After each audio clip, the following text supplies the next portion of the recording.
Hello, I'm attorney Tammy Saltzman, and you are watching Divorce Connection Network. Today, I am introducing you to Dr. Mark Ellinger. Hi, Dr. Mark. Good morning, Tammy. How are you? Just shy of excellent. Oh, I love that. Excellent is good. So today, Dr. Mark is here to talk to you about a therapeutic practice that involves family therapy, marital counseling, post-divorce counseling, counseling for children, and the statistics are alarming. Right, Dr. Mark? Yes, in our county, in Palm Beach County, we have a 62% divorce rate, which is higher than the national average, which is about 49%. This is very sad for our county. Over two-thirds of the people are divorcing. Tremendous stress in the world today. And the real impact is also on the kids, because a lot of these families have children, young children, teenagers, even college kids. It has an impact on them. So, Tammy, what are your thoughts? Well, I think that counseling before you plan to get divorced is very important, because a lot of times issues can be resolved in counseling to help prevent divorces. And I also think that divorce should be a last resort. It's very hard going through a divorce, and it's hard staying married. I think divorce is kind of like the easy way out for a lot of couples. Wouldn't you agree? Yes, it's very important, and I think there are even statutes or laws through the judicial system to have people go to some kind of therapy or put kids first before they go through the divorce, because people get so locked into their anger that sometimes it's hard for them to work through the anger, and some people like to hold on to the anger. There's an old story of they would put in the knothole of a tree some dried fruit, and then when the monkey reaches in to grab the fruit and doesn't let go, he's stuck or she's stuck to the tree. So sometimes we have to let go of our hurt and anger, so we have a shot at having a level brain to figure out whether we do want a divorce or do not. But when you're in the heat of the moment, decisions are usually poorly made. Well, what you said about the judicial system with the children, once you do file for divorce and you start the proceedings, there are many factors that come into the level of stress that a couple feels. And the course that you're talking about is the parenting course. The Palm Beach County courts require couples to take a parenting course before they will get a final judgment of dissolution, because of the fact that divorce so greatly impacts the kids. The courts require a special course just so that you can educate yourself as to how to move forward and be a parent. I always say that you may get divorced legally by the government documents and the court documents, but you're married to someone for life if you have children. Absolutely. And what we want for people is what we call power with versus power over. So those people that take the course, but the smart ones usually get some kind of therapy. And it doesn't have to be through a psychologist or social worker or therapist. It could be through the temple, through the church. It could be clergy. But something where they can kind of get out the hurt and anger. When we're in hurt and anger, our right brain is highly stimulated. It's very difficult to make concrete, clear, rational decisions.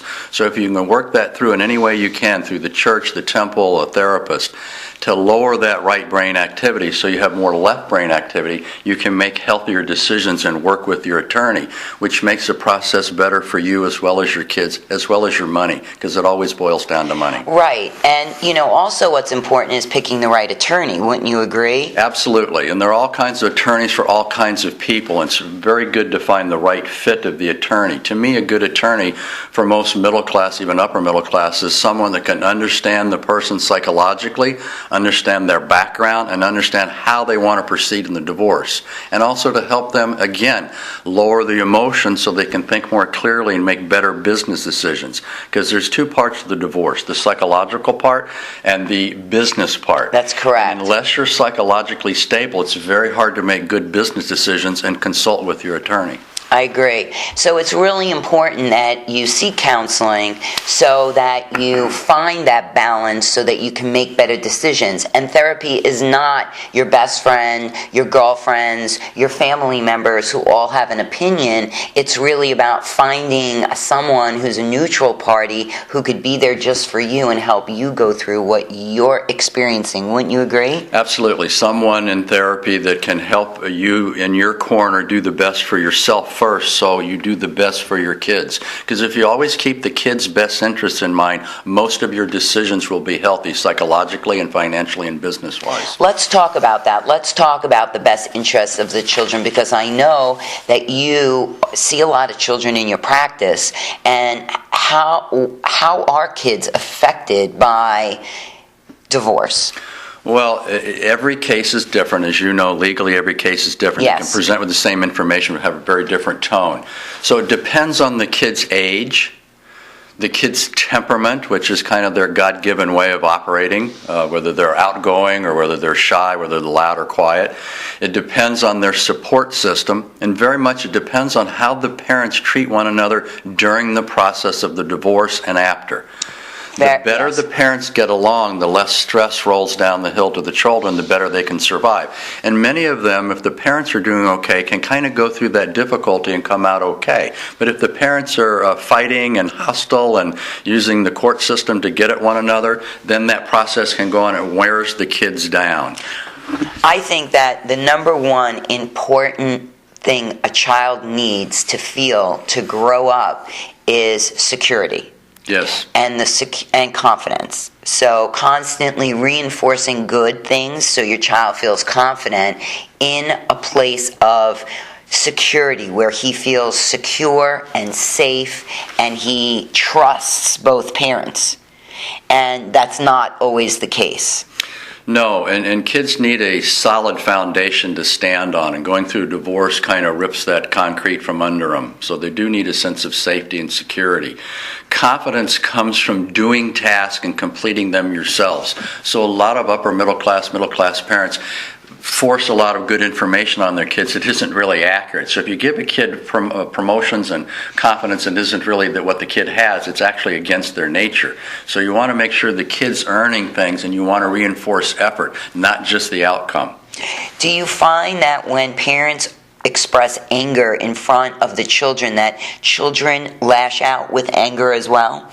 It can. It depends on the kid's temperament. Those that are more what we call outgoing might end up doing something more outgoing. Those that are more on the shy side of things, or internalizers we call them, might internalize it. So it depends on it. Now, a little bit of anger is appropriate because anger is for control and distance, and we need that. It is not a bad emotion. Mm-hmm. It's bad when it's overdone.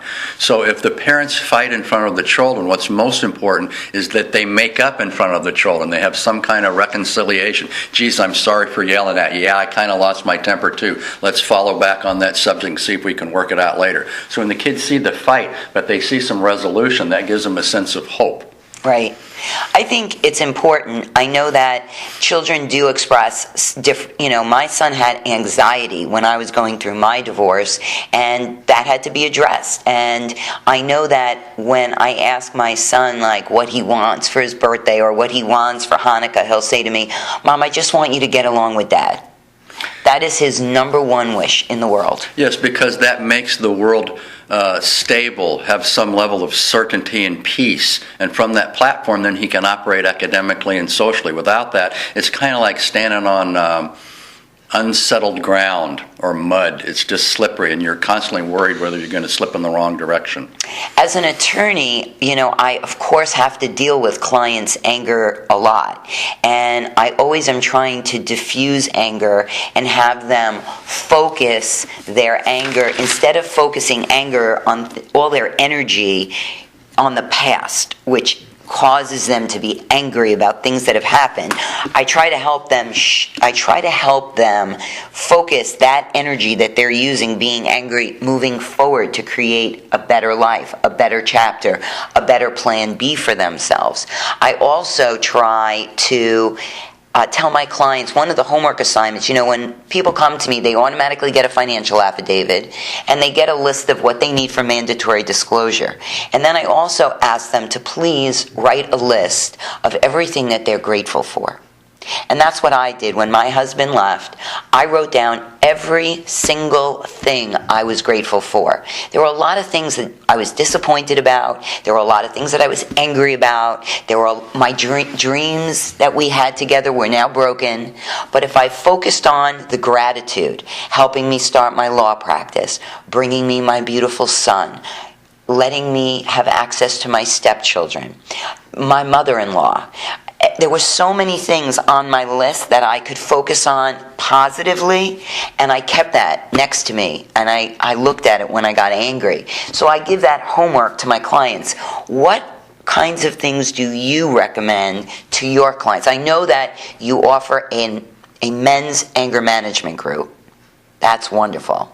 You do that on Thursday nights? Yes, every Thursday night. Yes. And I think that's great. So for men who have anger, this is like a place where maybe they can be in a group with other people who can relate to what they're going through. Yes. So what else other than that do you recommend for couples who are going through a divorce? Okay, well, first of all, I want to say that's excellent what you do for your clients. It's just very smart because, again, it lowers right brain activity motion so you can think more clearly in the left brain. Yes. Here are some things for you that I do in therapy and also for the TV audience. And for those of you that are astute, you might want to get out a pen and a pad and write this down. Number one, the mental multiple. One of my friends, Dr. Michael Marshall, developed this many years ago. And if you have a clock face in front of you, at noon is fear. And in the divorce process, we're very, very fearful. And from fear, which is impotent, we go to anger, which has potency. Then we don't know what the hell to do, and we go to confusion. Do I go to the attorney, not attorney? Do I kill him, not kill him? People that are healthy can go through the confusion to about 3 o'clock on the clock face to loss, because divorce is about loss, psychologically, financially, structurally, yes. Your dreams, as you said. People that can go through the loss, and the loss is both internal, my idea of who I am and what I have, and external, the person and the place and the things that I will lose. People that can successfully go through the loss and grief, mourning, anger, grief sad, can be hoping, wishing, dreaming, if we go around the clock face. Then we have expectations. And when expectations are met, you have your law practice. We have joy, which is a neurological state that is what we humans are designed for. Once we have joy, we are self-aware, and we're very aware of what we've accomplished. We feel good we got through the divorce. We did the best interest of the kids. We now get along with our ex-spouse. Then comes self-critical. Oy vey! And then we go back to fear. So this cycle never stops. Fear, anger, confusion, loss, hoping, wishing, dreaming, expectations, joy, self-aware, then self-critical. The trick is to go through the fear, anger, confusion, loss loop quickly and slow down on the other ones. When people have this psychological roadmap, it helps them see where they are and not get stuck and feel like they're going to be there in perpetuity. Okay, let's give our audience one more tip that something that you offer before we end our show. Sure. One of the things I do is called the core belief system. I get them to, number one, what is your core belief about the divorce? And we look at those internal secret rules and we flip them into brainwashers. One of the packages of brainwashers I've developed specifically for loss, grief, and divorce is called the Grief 5-Pack. And I have people repeat this with repetition and vigor. I can be loyal to grief and myself for me. I can make a successful transition for me. I can make good choices for me. I can be responsible to my word for me, and I love me for me. These 5 sentences directly attack the grief and help people not get mired in it and worn down where they can't do a good job of representing themselves with the attorney to help the kids in their best interest. Wonderful. Great positive affirmations for you today. I hope you got that. If you didn't, watch the show again in the archives at divorceconnectionnetwork.com. If you'd like to set an appointment up with Dr. Mark, please find him at divorceconnectionnetwork.com. There'll be a link to his website. Thank you for joining us. My pleasure. Thank you. Thank you.